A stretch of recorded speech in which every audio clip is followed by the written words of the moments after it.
Chapter 11, Overcoming Resistance.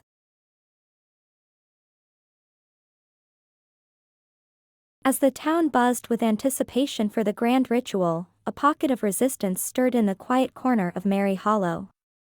The Traditionalist Society, led by the stern Mrs. Clausen and the stoic Mr. Koldt, saw the ritual as a threat to their beloved Christmas traditions.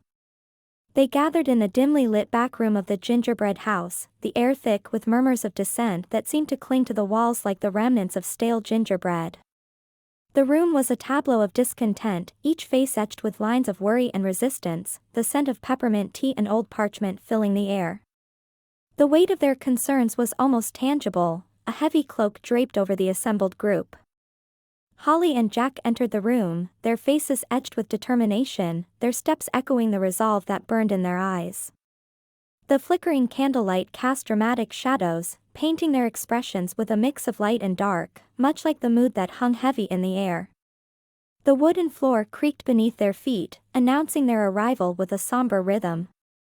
Mrs. Clausen, her lips pursed tightly enough to rival a sealed envelope, stood with her arms crossed, her stern gaze fixed on the duo. Her eyes, sharp and unyielding, were a clear warning of the battle ahead. She wore a dress adorned with traditional Christmas emblems, a visual testament to her commitment to the old ways. Mr. Koldt, his expression as frosty as his name, mirrored her stance, his eyes narrowing slightly as he regarded them. His suit, tailored to perfection, seemed to emphasize the rigidness of his demeanor.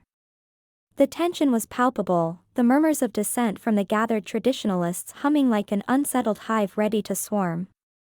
"We won't stand for it," Mrs. Clausen declared, her voice sharp as a cracked candy cane, slicing through the murmurs.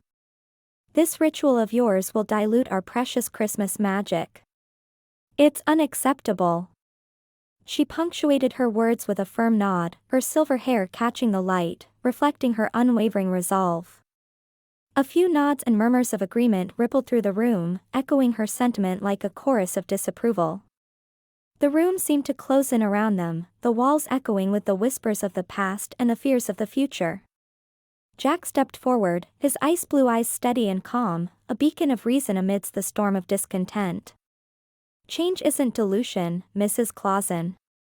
It's evolution," he said, his voice firm yet respectful, carrying the weight of his conviction. "Mary Hollow can't stay stagnant forever.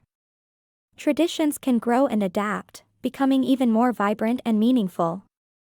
His words hung in the air, a challenge to the status quo, a promise of a brighter future. Mrs. Clausen scoffed, her arms tightening across her chest like a barrier against his words. "And what do you know about our town, Jack Frost? You're an outsider. You don't understand our history, our values." More murmurs, this time tinged with skepticism, filled the air, a chorus of doubt that threatened to drown out any hope of agreement.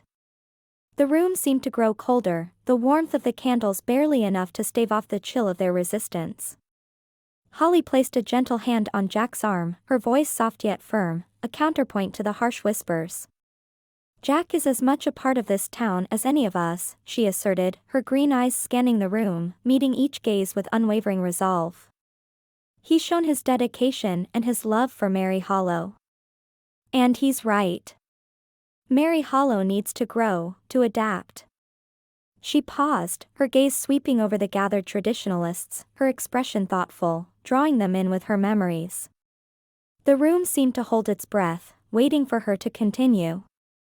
"When I was a little girl, I remember the Sugarplum Fairy Festival," she continued, her voice taking on a nostalgic tone, painting a picture of a simpler time.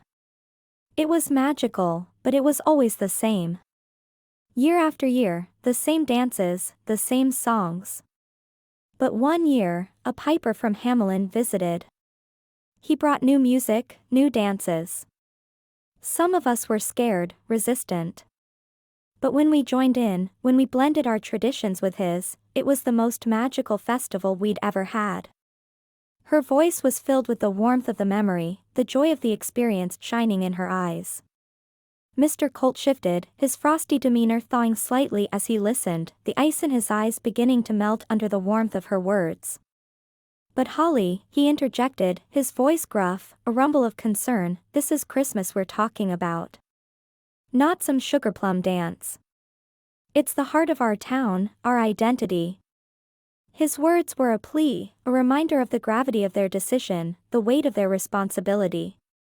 Jack nodded, understanding in his eyes, a silent acknowledgement of the gravity of their concerns. And Christmas will still be at the heart of Merry Hollow, he assured, his voice steady and soothing. But think about it, with the ritual, we'll have the strength of all holidays. Our decorations will be more vibrant, our feasts more bountiful.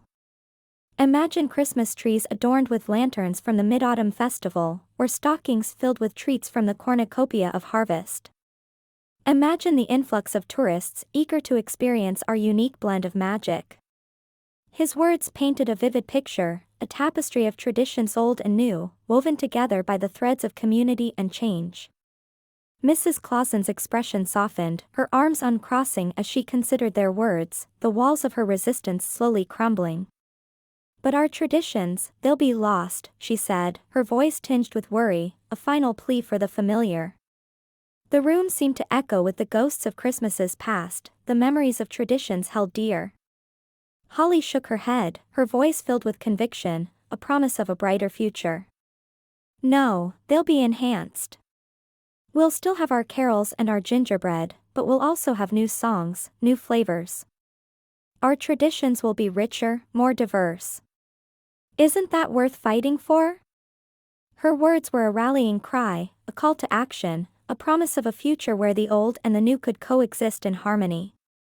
The room fell silent, the weight of Holly's words hanging in the air like the first snowfall, soft and heavy with promise.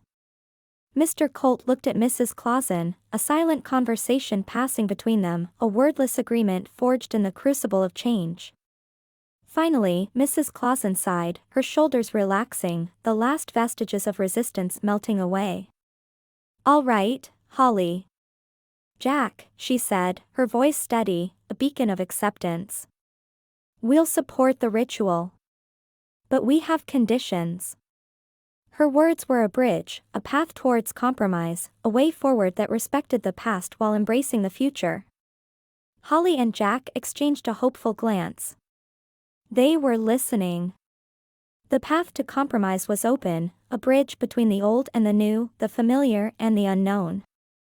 The room buzzed with a new energy, a mix of excitement and unity beginning to replace the earlier tension.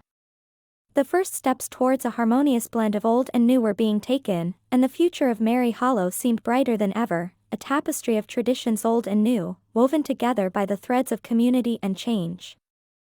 With the factions now on board, Holly and Jack felt a renewed sense of optimism as they approached the day of the ritual. The town was ready, and so were they. The air was filled with the scent of pine and the promise of magic, the whispers of the past blending with the hopes of the future.